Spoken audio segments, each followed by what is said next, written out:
Broadcasting from down on the bayou, it's the Average Marks Pro Wrestling Podcast, a proud member of the Roar Network, powered by thegorillaposition.com. And now your hosts, Michael Leander and Patrick Fry. And welcome to episode 92. 92. And that's funny. I even told Elijah it was 92 at the house. And you already forgot. I already forgot. Boy, it's been that kind of day. Yeah, huh? we are broadcasting live from the CBD4U.net hotline. Studios. We don't have a sponsor for the hotline. Boy, Patrick. Not yet, but if anybody wants to sponsor, averagemarks@gmail.com, let us know. Yeah. Where was I going with this? I'm totally discombobulated. What's going on with you, man? I don't know, dude. You've only done this 91 times before. Yeah. He needs that bang. Holy cow. Yeah, we're not doing the bang taste test today. Maybe that's what you need. You need a bang taste test. Possibly so. But we'll get back to that one eventually. We'll get back to it eventually. Yeah, CBDFORYOU.net. Just looked on their website. They got a 60% sale blowout. 60% off. Yes.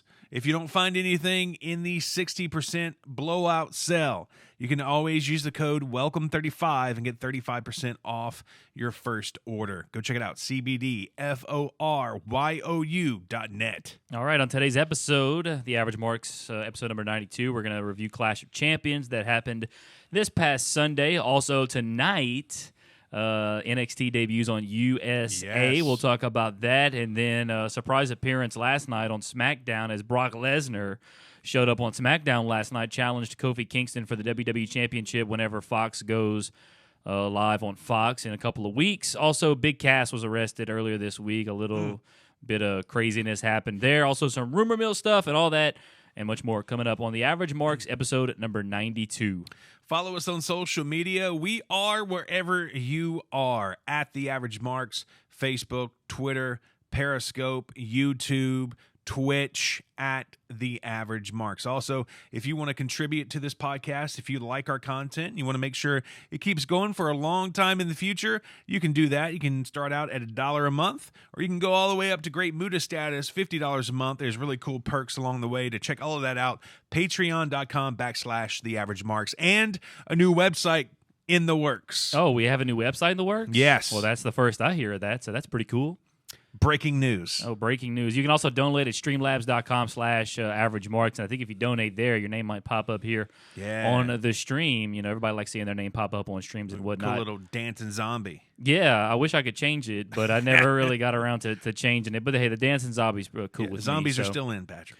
All right, so we're going to go ahead and dive into our first topic. It is not that. It is Clash of Champions that happened this past Sunday night. I will say, to me, in my opinion, somewhat of a lackluster pay-per-view, but a couple of title changes. For the most part, everyone retained, but let me go over the results here real quick. Drew Gulak retained his Cruiserweight Championship, defeating Humberto Carrillo and Lince Dorado. That match was kind of sloppy. This match, it surprised me that, first of all, it was so short. Second of all, it happened on the pre-show, but AJ Styles defeated Cedric Alexander for the United States Championship. I'm trying to figure out why they put that match on the pre-show. It's a slap in the freaking face. That's what it is. It's a slap in the face to the Phenomenal One, although maybe he was like, you know what? No, he wasn't like that. Well, maybe he wasn't. AJ Styles doesn't fight on the pre-show No, he doesn't. voluntarily. Yeah, but, part of him, I'm not going to say all of him, maybe part of him was like, hey, look, early night, I'm going to wrestle my 5-minute match, and I'm going to... No. You don't break your body for that long and make a name of yourself and be a headliner and a main eventer in WWE to work a pre-show match. You have a point. You have a legitimate point Bro, there. that ticked me off when I saw that. And we'll probably learn why in Rumor Mill, so stick with us in the end of the Okay, show. so you have some rumor mill about that. You know okay. it. All right. Going to the main card now, Raw Tag Team titles. This is where one of the titles changed hand. Robert Roode and Dolph Ziggler defeated Seth Rollins and Braun Strowman after Braun pushed Robert Roode and knocked Seth out of the... Or no, it was the other way around or something like that. No. Yeah, Braun pushed him into Seth. And then basically what happened was they got rid of Braun, and then Robert Roode hit Seth with the glorious DDT. Glorious. And then they become the new Raw Tag Team Champions. And then Bayley, the SmackDown Women's Champion, retained against Charlotte Flair. That was a very short match. That was actually the shortest match of the night, 3:45. She exposed the bottom turnbuckle and threw Charlotte in there, and Charlotte's head hits the metal thing of the turnbuckle, and Bayley gets the win off of that. So that was a little bit of a weird match in my opinion. The Revival defeated the New Day for the SmackDown Tag Team titles. This had led me to think maybe Randy Orton was going to win the WWE title, because the Revival and Randy kind of have this little faction thing going on right now. Give them all the titles, but the Revival won. Alexa Bliss and Nikki Cross defeated Mandy Rose and Sonya Deville to retain the women's tag team titles. I thought for sure Mandy Rose and Sonya were going to get it, but Mandy Rose is on the cover of Maxim. Yes, by the way. Trust me, already way ahead of you on that, brother. Shinsuke Nakamura defeated The Miz to retain the Intercontinental Championship. Sasha Banks defeated Becky Lynch by disqualification, so Becky Lynch is still the Raw Women's Champion. I believe they're going to have a rematch inside Hell in a Cell. Must have been cold in there. Yeah, you're right. It must have been, because a little bit of nippling action happening for Becky Lynch. But that seems, I don't know. Can you say that on the radio? I hope so, because I just did. But anyway, so I don't know. I feel like I've noticed Becky's attire. That has happened a handful of times. So maybe they're just playing in cold arenas, or maybe Becky's just excited. I don't know. But it could be. She might be pumped. She might be thinking about Seth while she's wrestling out there. Kofi Kingston retained the WWE Championship by defeating Randy Orton. That was a pretty solid. That was the longest match of the night, as a matter of fact. Eric Rowan defeated Roman Reigns. The surprise here was that, first of all, Eric Rowan won the match. Yeah. Second of all, we saw the return of Luke Harper. Yes. I thought for sure that Luke Harper was done with WWE. He was just kind of sitting out his contract, waiting to either get released or just let his contract run out, and then he's going to go somewhere else. But he needed a payday. Well, maybe he's still doing that. He's got a kid.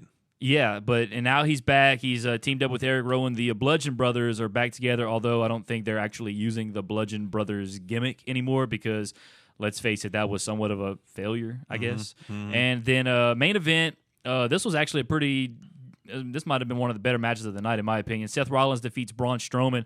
One of the big spots there, Braun Strowman just does a giant splash from the top rope and lands on Seth, and I thought, wow, that could be it. And then Braun kind of hurts his knee, and it takes some time to roll over on Seth. But it took Seth, I think, 4 curb stomps and a pedigree to finally take down Braun Strowman, and Seth beat him clean. So Seth retains the Universal Championship, and then as the show was going off the air, Seth Rollins is on the stage, celebrating, and here comes the Fiend.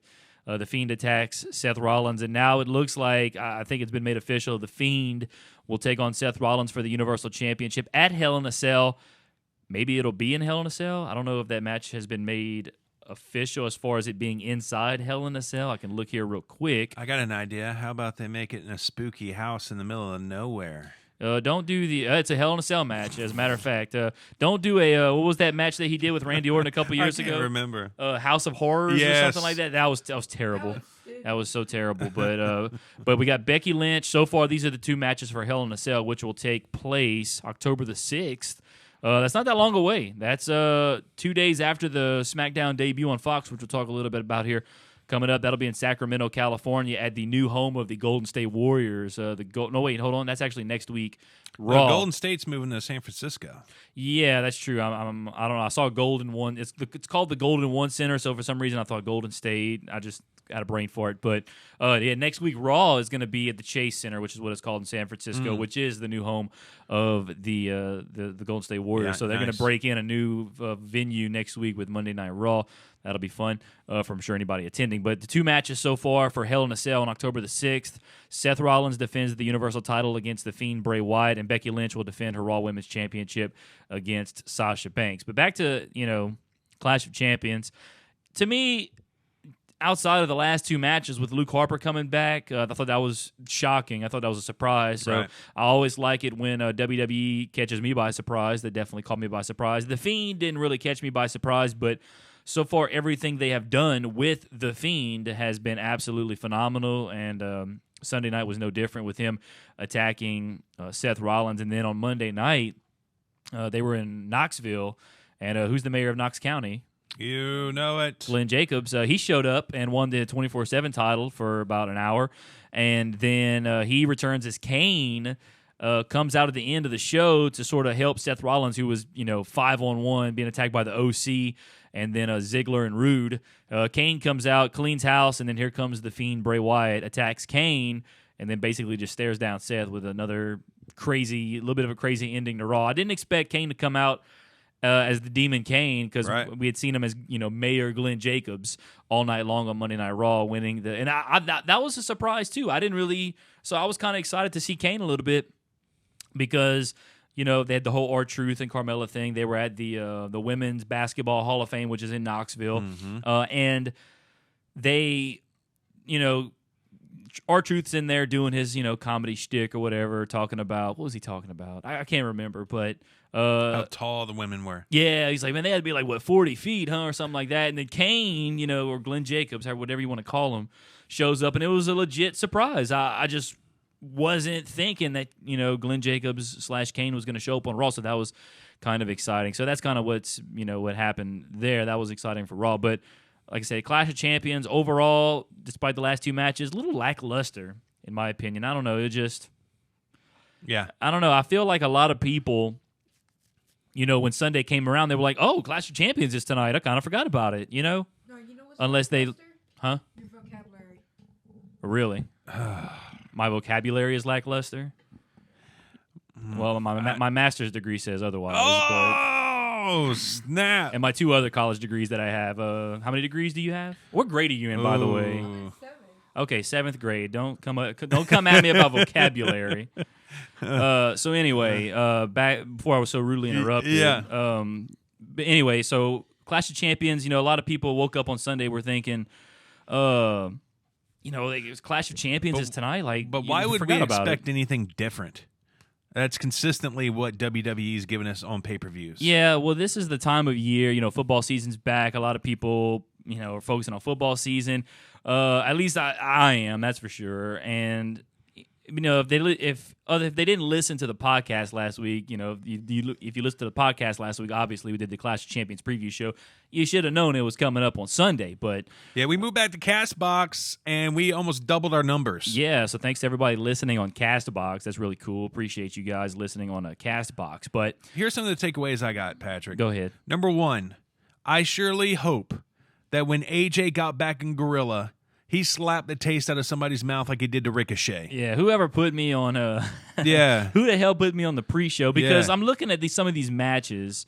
If I go back and look at some of these matches, there were some other matches that could have easily, but I don't want to be doo-dooing on the Intercontinental Championship, but Shinsuke Nakamura versus The Miz, that could have easily been. And to me, because AJ and Cedric can put on a phenomenal match, no pun intended, or pun intended as a matter of fact, but AJ and Cedric, man, those two together in the ring, they could put on a spectacular match. Why not have those two guys, battle it out, at least on the main card? I'm not saying you got to put them on last, because Seth and Braun obviously go on last, and they had a pretty good match. But this match wasn't even 5 minutes. It was running up against the clock at the end of the pre-show. I just don't understand. This could have been the first match of the pay-per-view.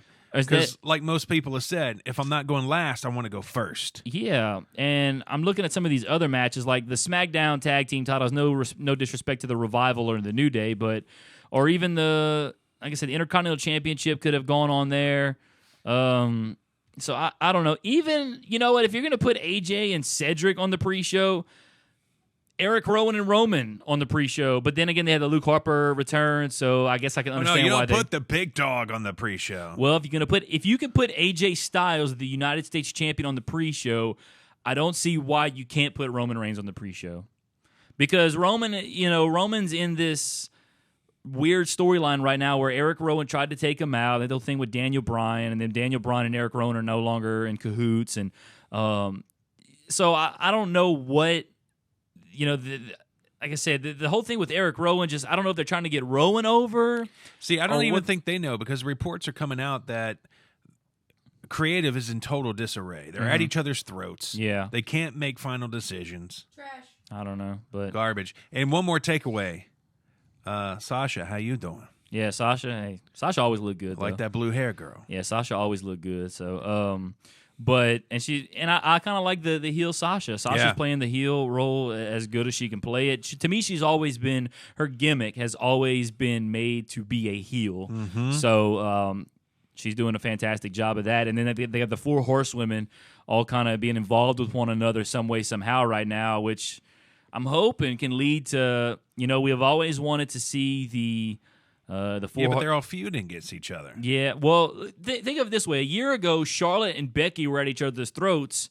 Monday night, Charlotte's coming down to help Becky. So, they can swing it however they want to swing it and make it look as if one, eventually somewhere down the line, these 4 women, let's say Ronda Rousey comes back with her 3, with Shayna, Shafir, and Duke, and they just beat the hell out of all 4 of the 4 horsewomen, the 4 original horsewomen. And that would be a terrible look. Yeah, well, how would that be a terrible look? Because when you think about that team, there's only 2 legit people on Ronda Rousey's team. The other ones are straight dumpster fire when they get in the ring. Yeah, I mean, and then you got 4 legit champions on the other 4 ladies. It's just the odds. Yeah, I understand what you're saying, but a lot of people have been wanting to see that. The 4, of course. Ronda's 4 horsewomen versus the 4 original horsewomen. I say Ronda's 4 because obviously Ronda's the big star of the 4. But by the time they give it to us, we're going to be done with it, though. Hey, yeah, but another thing, creative messed up. But I mean, it wouldn't be as bad as the other things. Yeah. Yeah. Okay. Yeah. So. But yeah, now that's obviously just we're fantasy booking that. I mean, everybody's fantasy booked that at some point somewhere down the line. But back to the 4 horsewomen here, it's they got them all feuding and whatnot, and it's good. I mean, those are the 4 top women in the divisions. But eventually, we got the Sasha Becky rematch. I don't know what's gonna happen with Bayley and Charlotte, but. And what is Bayley supposed to be? Is Bayley supposed to be a heel, a face? Is she a tweener? What's going on? I don't know. I mean, if she's a heel, she's not backing any of it up because she got dominated the whole match. And look, I can't take Bayley seriously when she's coming out to her theme song.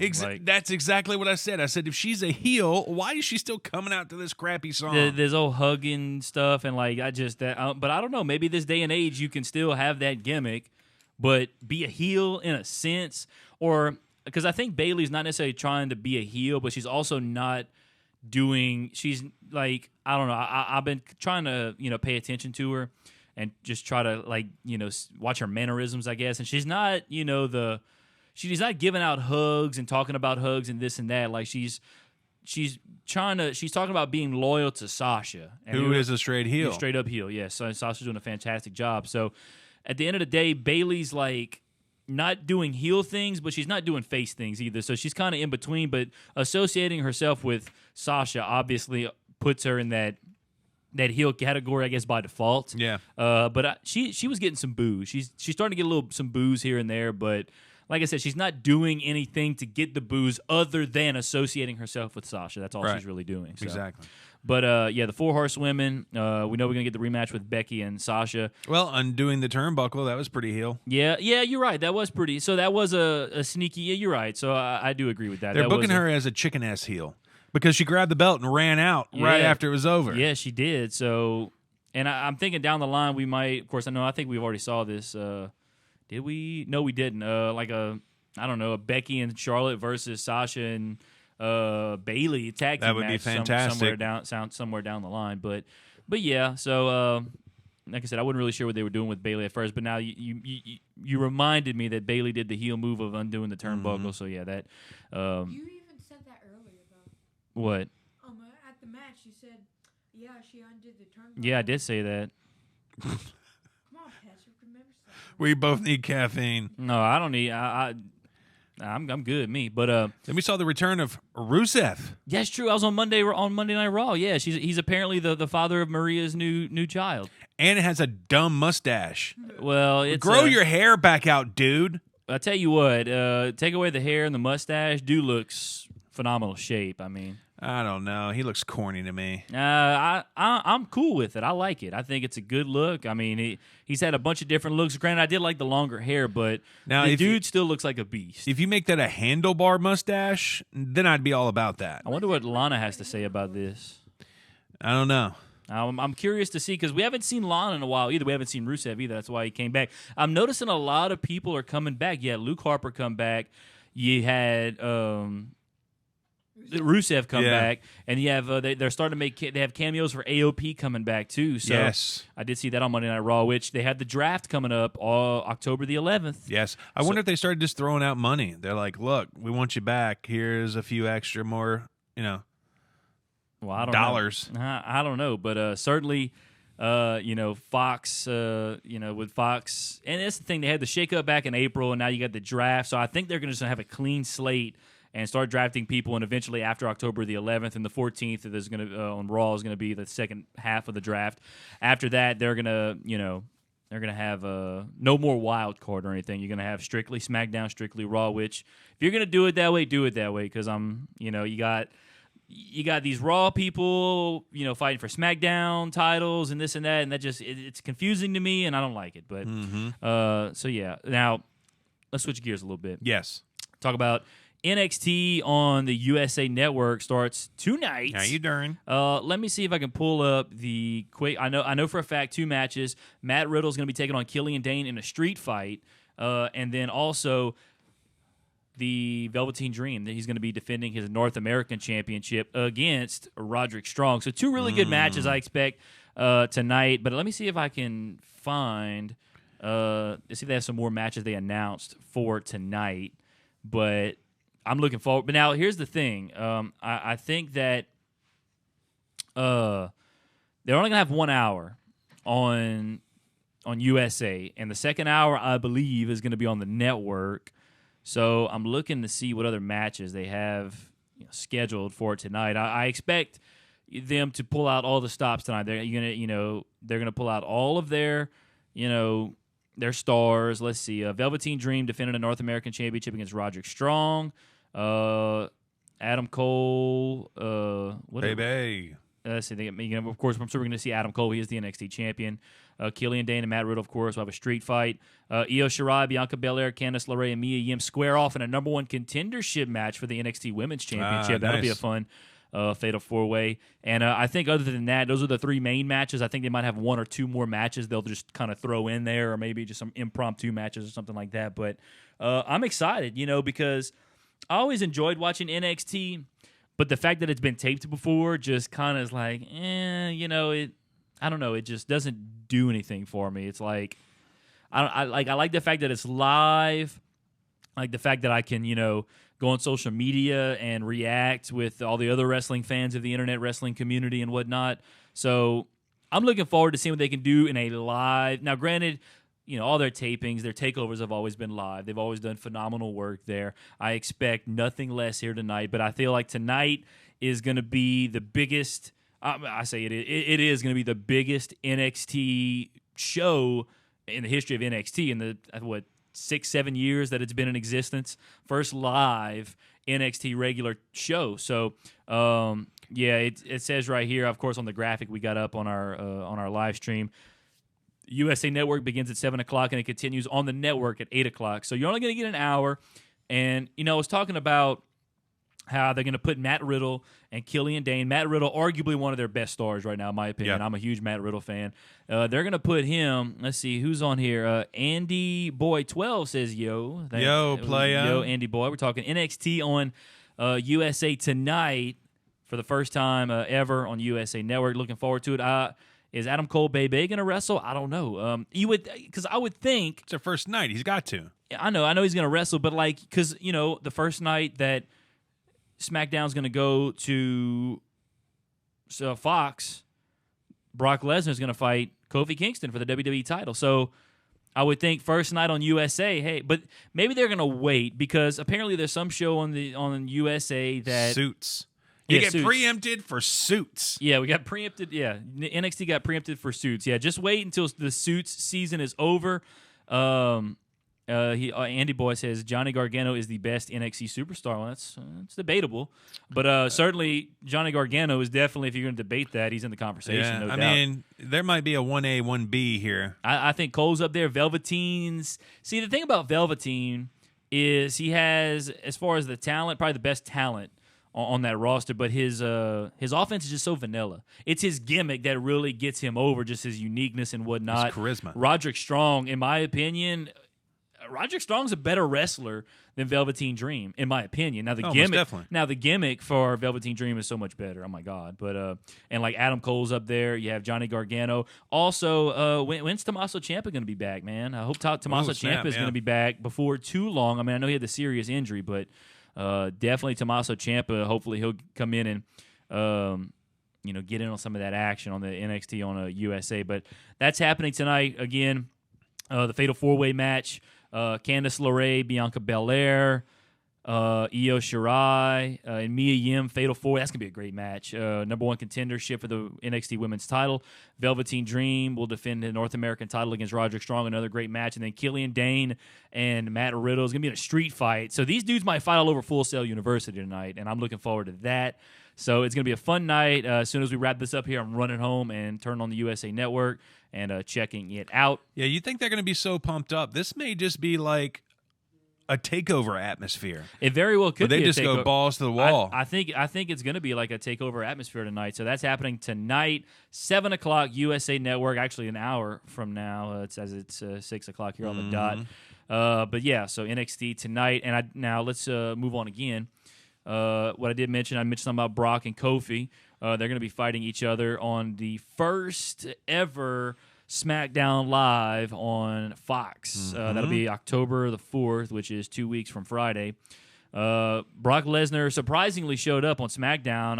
I couldn't tell you the last time Brock Lesnar was on SmackDown Live, but he's going to wrestle on SmackDown October the 4th, WWE title on Fox. I'm curious to see the ratings that draw. But you know what? That's a bunch of BS anyway, because how do they know?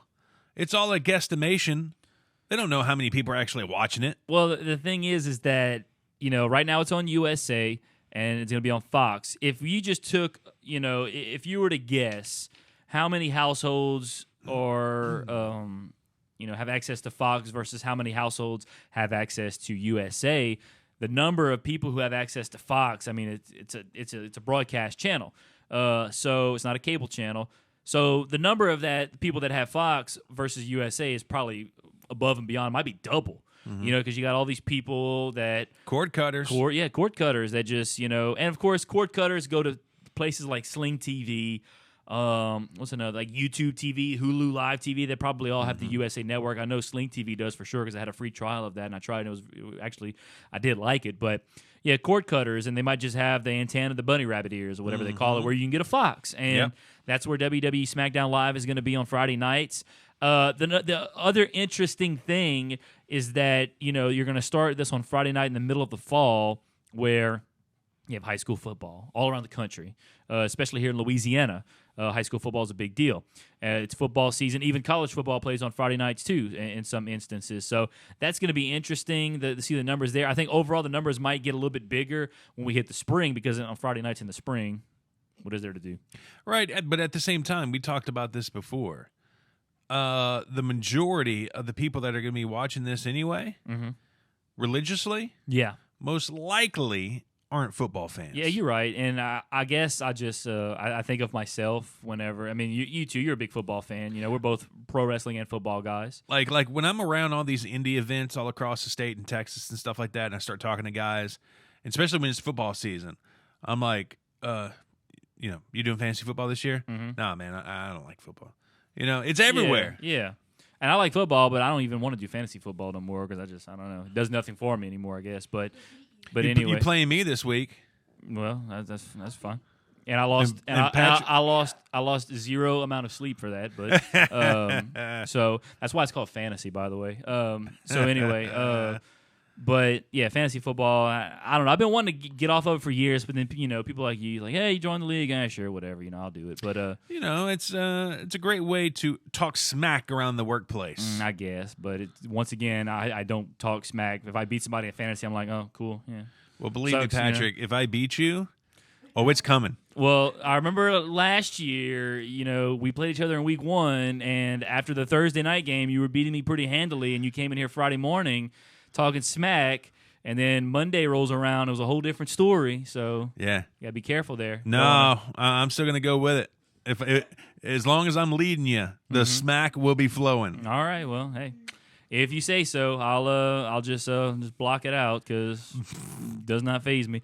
But so yeah, back to SmackDown Live on Friday nights. I think it's gonna do well on Friday nights from the perspective that it's gonna be on Fox, and so many more households because you don't even need you just get some bunny rabbit ears. You're not even paying for cable. You just get the broadcast antenna, and boom, there you go. You get Fox. You don't have to pay for it.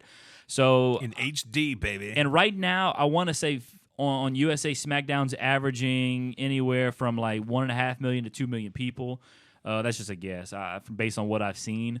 But I think that number could skyrocket to well over 3 million people or double, you know what I'm saying, on Fox. So it's going to be interesting to see, especially to see if they get more people watching than Monday Night Raw, because Monday nights are – you're not really doing much. You're hanging out. It's at the beginning of the work week. You want to unwind after the start of the work week. You go home and you just sit. Now, of course, they have Monday Night Football, which a lot of people watch as well. But it's also a cable thing, where it's on ESPN. Whereas if it was on ABC like it used to be, more households get ABC. So I'm looking forward to seeing the ratings, how they do. I'm also looking forward to seeing the ratings for NXT. Now, this whole Suits thing, where NXT, the second hour, is being preempted for Suits.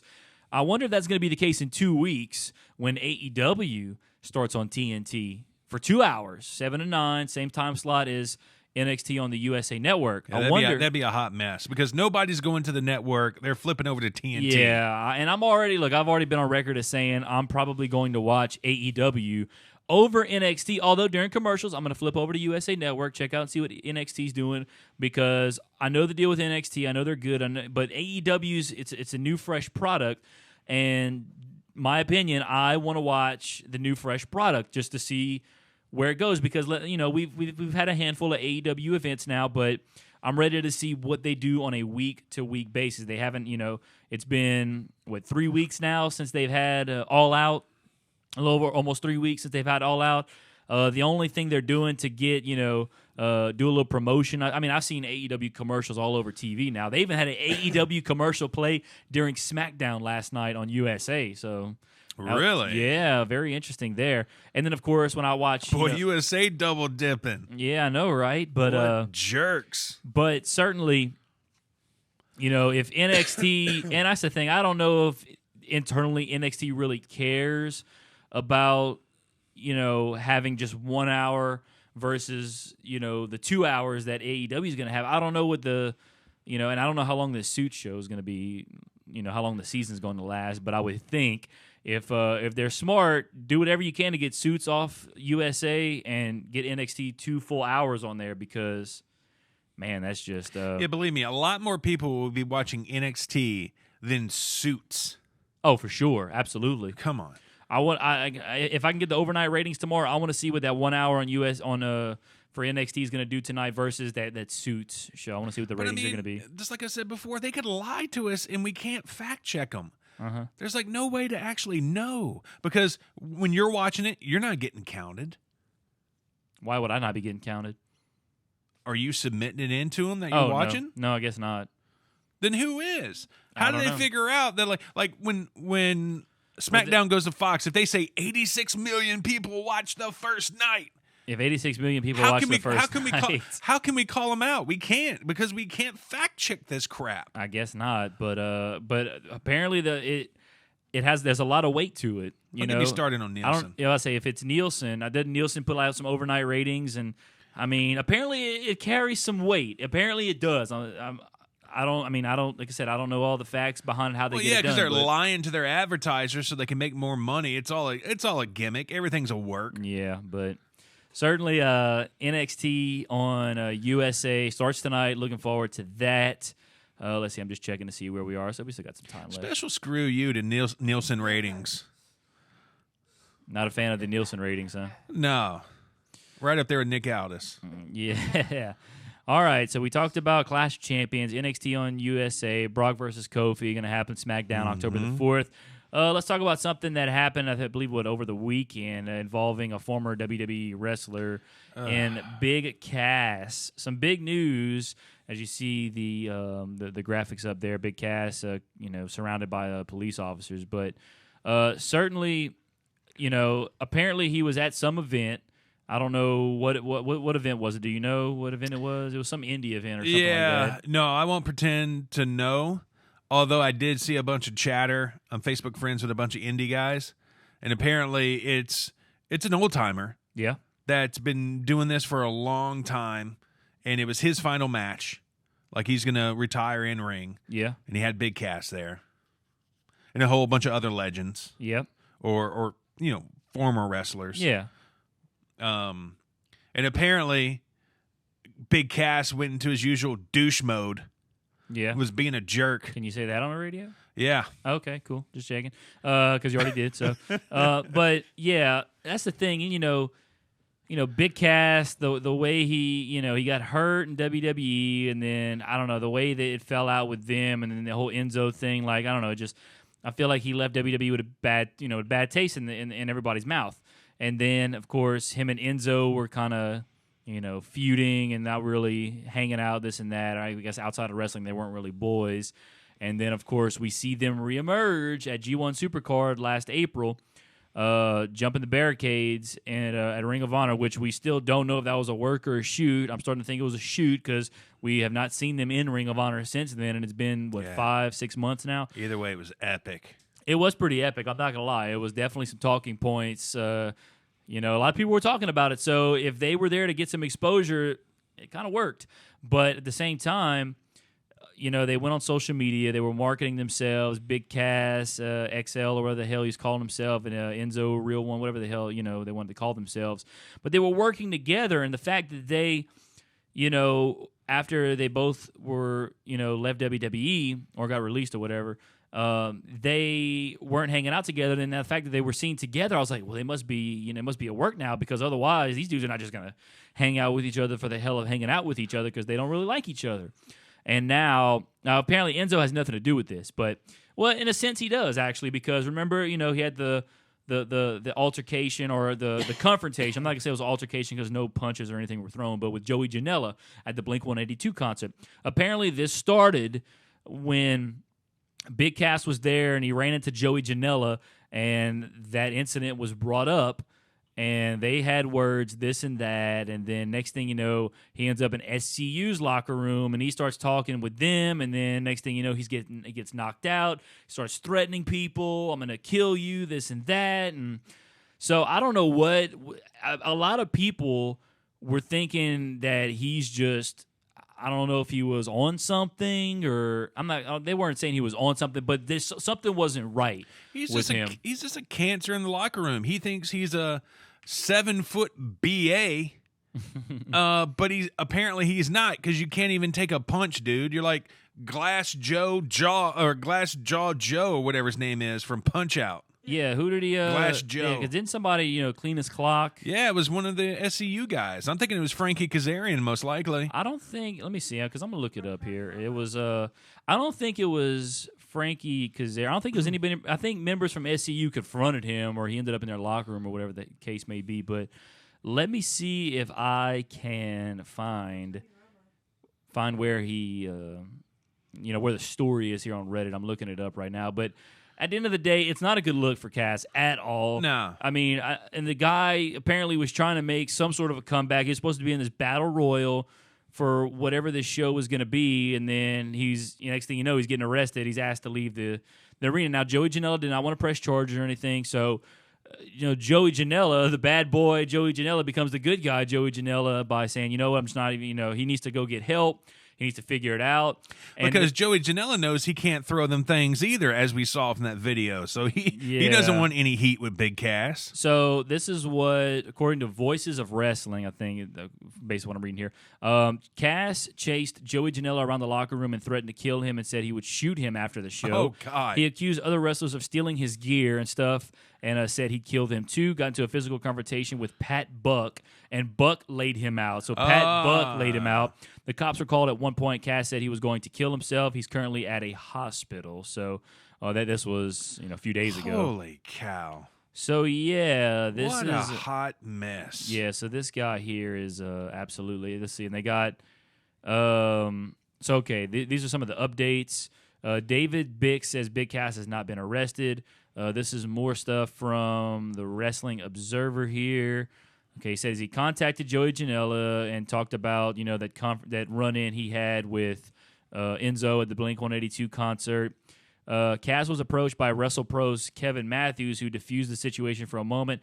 Cass continued to be loud and belligerent towards Janela, to the point that Dan Maff warned WrestlePro that if Cass wasn't calmed down, he was going to have to step in and handle the situation himself. And Maff is known as being an extreme professional backstage, so that he even intimated he was at the point he wanted to take care of the situation was a huge sign that Cass was in the wrong. WrestlePro later had Maff and Janela, who are wrestling in the show, moved to a private room so they could call their match without distraction to keep Cass separated from them. However, Cass's behavior didn't stop there, as he, according to 4 different sources, made his way through the locker room, accusing several of stealing a sweater he owned, and began threatening that he was going to take care of the entire locker room, insinuating he was going to beat people up. Yada, yada, yada. Pat Buck knocks him out. The consensus in the locker room is that Cass was completely unprofessional, especially given the fact that he was being given a chance by the promotion to come work as he was trying to redeem himself in the business. So some were so angry over the situation that there was a belief that had Cass remained in the locker room that there were wrestlers who were willing to physically throw him out or worse themselves, but they were trying to be professional with someone who wasn't being professional at all.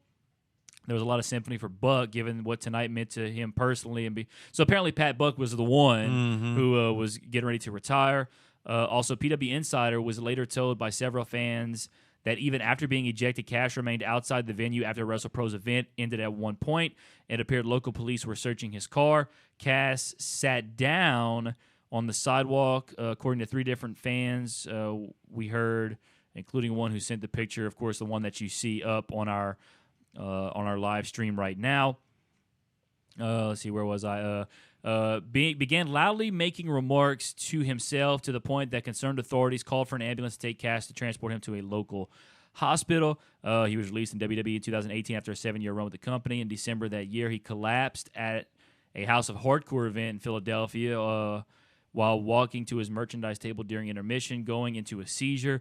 Then he had admitted fighting depression and anxiety issues and worked towards being sober, including being assisted by Diamond Dallas Page and recovering from his personal issues. So Cass just has all the stuff that's been happening to him ever since, his WWE release. So, look, the guy has not had the best, past 12 to 18 months, but the guy has potential. He's got some talent there. He's got... No, screw that dude. He has no potential. You got to have respect in the locker room. But I think, and I want to give him the benefit of the doubt because I actually did enjoy his work with Enzo. His singles work, didn't really enjoy that much. But him and Enzo as a tag team, I really enjoyed their work. So I'm hoping that the reason that he had this episode was maybe he was just mentally, something was wrong. I don't know whether it was something outside, and I understand you have, people. Everybody has things going on the outside of work, but you got to get it together, man. So I don't really, and I don't know. Some people have mental issues that they can't control. I don't know what that's like. I mean, I don't have mental issues that I can't control, so I can't speak for him to say what he might have been thinking. But all I can say is I hope the guy can get whatever issues he has fixed. And I don't think he's ever going to wrestle on a major promotion, at least not anytime soon. But certainly, I hope the guy can at least get back up on his feet and get back on the right track because, you hate to see anybody go through stuff like that, even if they're bringing it upon themselves. But like I said, he's bringing it upon himself, but he might not have control over his, mental stuff. Because trust me, there's times where, for my job, I get stressed. I try not to, but I can't help it. You need that CBD. Well, I have been using that CBD, and sometimes even the CBD doesn't help. So it's because you're using that whack gas station CBD. Well, it was a certified, seller of CBD. That's so whack. Yeah, well, yeah. Once I'm done with this one, I'm gonna. If they ever have the chocolate CBD on CBDforyou.net, it's not sold out. I'll get it. But what a fall from grace! You go from having the hottest gimmick in the world to you can't even get a $200 indie booking Nope. because everybody doesn't know what you're going to do, and you may threaten the whole locker room to shoot them. Yeah, so look, like I said, and he was getting that's the bad thing too. He was getting a chance to get in there. He could have just showed up, been quiet, done his thing, and went home, and people would have said, "Hey, you know what? Yeah, maybe we should give this guy a chance." He showed up, did what he had to do, and he left. He didn't, but then he made this whole scene, and I don't know. Yeah, it's like that's why you got let go from WWE, because you ran your mouth continuously in the locker room. Yep. So, Bruh. I don't know, but yeah, Big Cass. Apparently he wasn't arrested, but he's definitely on the. If there was a, what they call that thing where, like, let's say they have a list of people who are banned from like a blacklist. He's kind of right now probably blacklisted from. Oh, of course, nobody's going to want to book this dude. Yeah, nobody's going to want to sign this guy. It's not worth it. And then where's Enzo been? Like, I thought these two dudes were, No, Enzo has a flourishing rap career, Patrick. Oh yeah, that's true. Forgot about that. But that's the thing. Like, they were, on social media, they were like, marketing themselves as a team again. What I was kind of excited about, I was like, yeah, because I love these two guys as a team, man. To me, breaking them up in WWE was a stupid decision in the first place, in my opinion. But why isn't Enzo acting? I bet you he could be a decent actor. I think he'd be a real good actor. I mean, the dude can talk. Like, who's his agent? I don't know. His agent's a big piece of crap. But I don't know. But Enzo, averagemarks@gmail.com. I will set you up like a tent. Yeah, Mikey O's got you, man. Mikey O's got you. All right. Let's move on now to Rumor Mill. We got plenty of time for some Rumor Mill. So nice. I see you have a lot of stuff written down Yeah. there. So let's dive into it. Some rumor stuff. Let's go ahead. So I don't know what the deal is, but apparently the last two shows, Vince McMahon has been totally hands off. Well, last two shows of what? Raw and SmackDown. Okay. It says Paul Heyman was in charge of Raw last night, or this was from last Tuesday. week, not this past week. Right. Or week No, before. the Raw this week. So 2 days ago. Yeah. Okay. Yeah, Paul Heyman was in charge of Raw. Vince McMahon, Kevin Dunn, and Triple H were not at the show. Oh. So not even Bucky Beaver.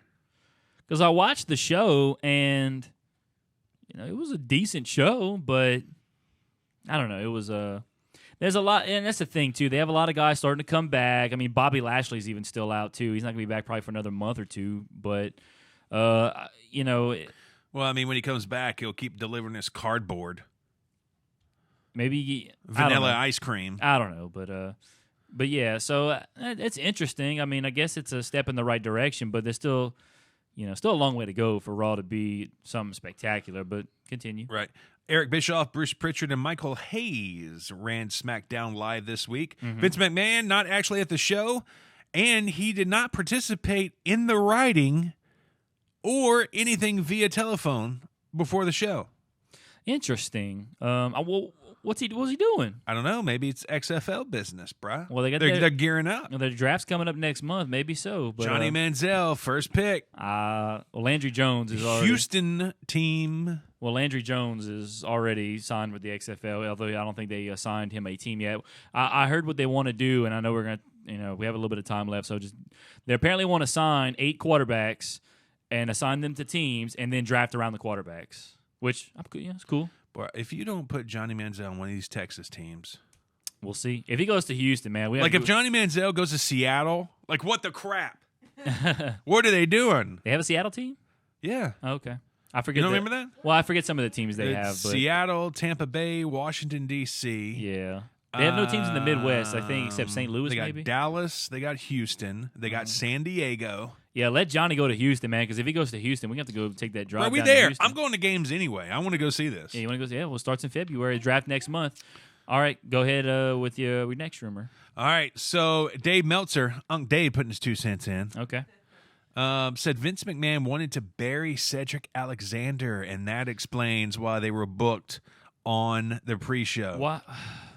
Come on, Vince. This is why you shouldn't be running things anymore, because Cedric Alexander, I'm a fan. I mean, granted, his promo needs work. He's kind of one of those, like I said, in-ring ability, phenomenal. Spectacular. Amazing. He's great in the ring. His finishing move is awesome, by the way, especially if you get somebody to sell it correctly. But, he could use some work on his promos and whatnot. But, And, he's not, but of course, not a lot of guys are these days, these larger than life, characters. But I don't know. Why would Vince want to bury this guy? I don't get it. It must be some behind the curtain politics. I don't know. He must be unless I he's putting his foot or he's putting his hand in the cookie jar some way somehow. I don't know. I mean, I don't know why you would want to bury this guy. This guy, to me, could be a world champion one day. He's that good, in my opinion. That's just my opinion, but yeah. I don't think he's ready to be world champion right now. May have to wait until he works out his contract and he goes to AEW. Which is weird, though, because he got a pinfall victory over AJ last week on Raw, and then, of course, he gets steamrolled at Clash of Champions, so I don't know. While Kevin Owens has been teased for NXT, if he does appear, it's not expected he would stay there for long. Would you like to see KO in NXT? Absolutely. Abso-freaking-lutely, yes. I would love it to, every week you got one of your old, like Kevin Owens come back one week, you got Finn Balor come back one week, you got Shinsuke come back one week. Just, cause especially if you're going to be on TV. So you're looking for one-offs, not long runs? No. Because I think they should pull Drew McIntyre back and he should rule that whole thing. Well, it's the thing. And now guys you're not using on the main roster. Now Drew's hurt right now. That's why he hasn't been around. Drew's hurt right now. But yeah, because I feel like a Kevin Owens, a Finn Balor, a Shinsuke, Drew McIntyre, these kind of guys can help. Whenever some of these newer guys come up, help someone get some of these newer guys over. And I think you can put together some tremendous matches. And when you say one-off, maybe have Kevin Owens come back. No, Kevin Owens, he's doing too much on the main roster right now. But have a guy like a Drew McIntyre, maybe a guy like an Apollo Crews who's not doing anything on the main roster. Some guys, like Tyler Breeze, he went back and had an NXT TakeOver match with Velveteen, tremendous match. Have some guys like that you're not doing anything with on the main roster. Come back, have them do one feud, go into a takeover, and then put them back on the main roster. You know what I'm saying? Don't not necessarily a one-off. Maybe like a one-off feud, so to speak. You have them come back, feud with somebody, and then go back to the main roster. I think it could only help. Ric Flair's contract's up at the end of the year, according to the Observer. Of course, there's the fight over the man trademark. He has a contract with WWE still? Yeah. And on what terms is his contract? I guess it's one of those legend contracts, probably. I guess that means that he can't show up to AEW or Ring of Honor or do things with other companies. Now, granted, I'm sure they've. And wait, hold up a minute. If he's under contract, that means they got to be paying him some way, somehow, right? I'd imagine so. So why does he want more money for this man? Well, it's probably appearance based. I guess it's not like we're going to pay you this every month. I guess it's the same thing with Steve Austin. I'm sure Steve Austin's under some kind of contract because they've been using him, somewhat frequently. I'm pretty sure AEW reached out to him. I'm sure AEW reached out to a lot of people. And it says, and he is booked on Chris Jericho's 2020 cruise. So there's talk that he's not going to re-sign with WWE. That is very possible because Tony Khan might throw him a little more money just to show up every now and again. Man, you know it. You got to have Nate. Yeah, absolutely. Speaking of the Jericho cruise, AEW might film an edition of their TNT show on the boat. Tony Khan has talked about wanting to do an on-location style shoot like WCW Nitro used to do. I'm 100% okay with that. I think it's cool. It's different. I don't know if there's ever been a major wrestling show that has been broadcast from a cruise ship. So, yeah, absolutely, 100%. Like back in the day, WCW, they used to go to the Sturgis Bike Rally. I thought that was cool. Going to Panama City Beach, on the beach. I don't know if it was necessarily on the beach, but outdoor venues, stuff like that. It's unique. It's cool. I'm all for it. And then was it Fight for the Fallen? They had like that cool looking arena. Yeah. Stuff like that, man. That's to me, that's gonna help close the gap with AEW to WWE, stuff like that, man. That's going to keep AEW alive and well. This cruise boat thing just got me thinking of a shot. Mm-hmm. Like some of the superstars, one of your like funnier ones, I don't know, but they're coming around the corner and they're just like shooting the breeze. Yeah. And then it's like this line. Mm-hmm. and then they look down the hall, and the line just goes down forever. It's all women. Yeah. And they're walking down the line going, what is going on here? And it leads up finally to this door after like 50 women, and on the door it says Space Mountain. Oh, yeah. That's what I'm talking about. That'd be dope. Oh, yeah. Gotta love Space Mountain. This, those are the oldest ride, longest line. There you go. Ladies! There you go. The Nature Boy. Nobody can duplicate the Nature Boy. So, you got any more rumors there? That's it. All right. Well, I think we still got like a couple of minutes left. I don't know. I think our friend in the chat went away. He hasn't said anything in a while. But, yeah, so coming up, you got Hell in a Cell. We got NXT on USA tonight. That's going to be fun. In 2 weeks, AEW on TNT. Also in 2 weeks, you got SmackDown going to Fox. So, we've been talking about SmackDown going to Fox now for over a year, and the time is getting close. AEW's been building since the beginning of the year. They're about to get their TV show. So a lot of things are getting ready to culminate here in the next few weeks, and I'm looking forward to it. As we see new beginnings, we also have to close a chapter in our book as a podcast. Oh, yeah? This will be the last podcast that Elijah will be in. Oh, really? Yeah, he's going to start boxing on Thursdays. Oh, boxing. Huh? So is there anything special you would like to say to the listeners? It sucks. I miss you, Patrick. Uh-huh. I hate saying this. I wish I could say the same, but Dang. It's messed up, man. I don't know. The vocabulary joke you had earlier was kind of messed up, too. All right. Also, I think they should sign Enzo for the thing for the Space Mountain. Or the guy with the hands in his pocket. Orange Cassidy. Okay. My Little Dog Pockets.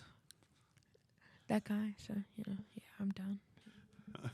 Oh, speaking of Clash of Champions, and Orange Cassidy made me think about this. Quote of the week goes to Ryan K. Bowman when he was talking about Seth Rollins. And go ahead. And he said, "Put some bass in your voice, man, dude." That's the thing about Rollins, man. Kind of the same thing with Cedric Alexander, although I think Rollins is a better promo than Cedric Alexander. But in-ring ability, superb in-ring ability. But Rollins, man, when he just talks, and it's like, I don't know. It's like sometimes he's a little bit of a wimp, Like start channeling your inner Becky. Get that deep voice, boy. Yeah, see, like when The Rock talked, The Rock put bass in his voice. When Stone Cold talked, put bass in his voice. Triple H, all these great promos. You put some just fire into that voice. And Seth Rollins tries to put fire into that voice, but it's like a little bitty fire, It's like, I don't know. I know trust me, I know exactly what Ryan Bowman's talking about because I watch Joe Cronin on YouTube all the time, and he imitates Seth. Come on, guys, I got 2 words for you. Suck it, and he does stuff like that. So it's pretty funny, but I know exactly what Ryan K. Bowman's talking about because I don't know I don't know if it's just the stuff they have written for Seth, but man, I don't know. He's his promos definitely need some work. Yeah, for sure. Cedric and him need the Miz because the Miz can cut some good ones. Well, that's the thing about the Miz now. The Miz cuts great promos, but like outside of that now, like he's good in the ring, but he's almost too vanilla in the ring to me now. Yeah. So I don't know. You get the in-ring ability of a Cedric and a Seth, and then you have the mic skills of the Miz. Put that in one, dude. You got money right there. Yeah. So, all right. What are we looking at now? I think it's time to wrap it up. That's what she said. Yeah. All right. Make sure you check out our sponsor, CBD4U.net, CBDFORYOU.net. Why, Mikey O, should I do that? Because they have a 60% off store-wide sale right now. CBDFORYOU.net. Follow us on social media at The Average Marks. Whichever one you're on, we're there. Patrick, get us out of here. Outro. You've been listening to The Average Marks Pro Wrestling Podcast with Michael Leander and Patrick Fry. All opinions discussed in the show are those of The Average Marks and do not represent any wrestling company, organization, or individual. For more information on the show, follow us on Twitter and iTunes. AMP is a proud member of the Roar Network, powered by thegorillaposition.com.